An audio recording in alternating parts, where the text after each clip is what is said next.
आज की नई कहानी। अम्बावती में एक राजा राज्य करता था। वो बड़ा दानी था। उसी राज्य में धर्मसेन नाम का एक और बड़ा राजा हुआ। उसकी 4 रानियां थी। एक थी ब्राह्मण, दूसरी क्षत्रिय, तीसरी वैश्य और चौथी शूद्र। ब्राह्मणी से एक पुत्र हुआ जिसका नाम ब्राह्मणीत रखा गया। क्षत्राणी से 3 बेटे हुए।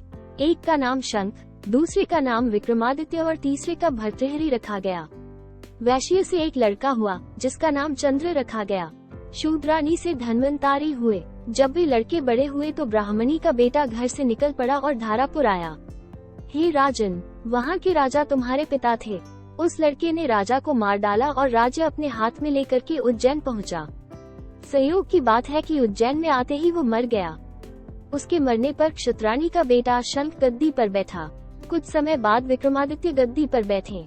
एक दिन राजा विक्रमादित्य को राजा बाहुबल के बारे में पता चला कि जिस गद्दी पर वो बैठे हैं वो राजा बाहुबल की कृपा से है। पंडितों ने सलाह दी कि हे राजन, आपको जग जानता है, लेकिन जब तक राजा बाहुबल आपका राज तिलक नहीं करेंगे तब तक आपका राज्य अचल नहीं होगा। आप उनसे राज तिलक करवाओ। विक्रमादित्य ने कहा, अच्छा, और वो अपने ज्ञानी और विश्वसनीय साथी लूथवरण को साथ लेकर वहाँ गए। बाहुबल ने बड़े आदर से उसका स्वागत किया।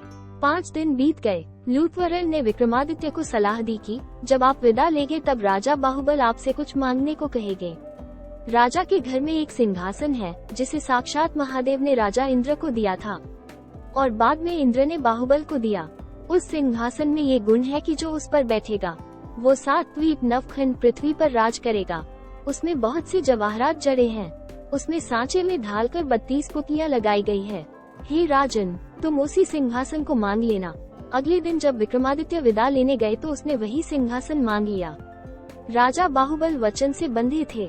बाहुबल ने विक्रमादित्य को उस पर बिठाकर राज तिलक किया और बड़े प्रेम से विदा किया।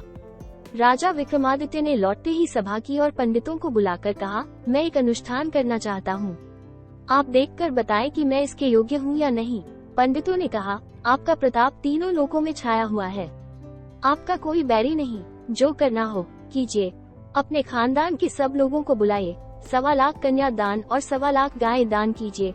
ब्राह्मणों को धन दीजिए। जमींदारों का 1 साल का लगान माफ कर दीजिए।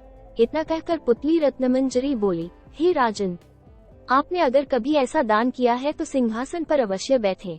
पुतली की बात सुनकर राजा भोज निराश हो गए। आज का दिन तो गया, अब तैयारी करो, कल सिंहासन पर बैठेंगे। इस तरह सिंहासन बत्तीसी की पहली पुतली ने राजा भोज को नहीं बैठने दिया और अगले दिन दूसरी पुतली चित्रलेखा ने सुनाई राजा विक्रमादित्य की कहानी। राधे राधे।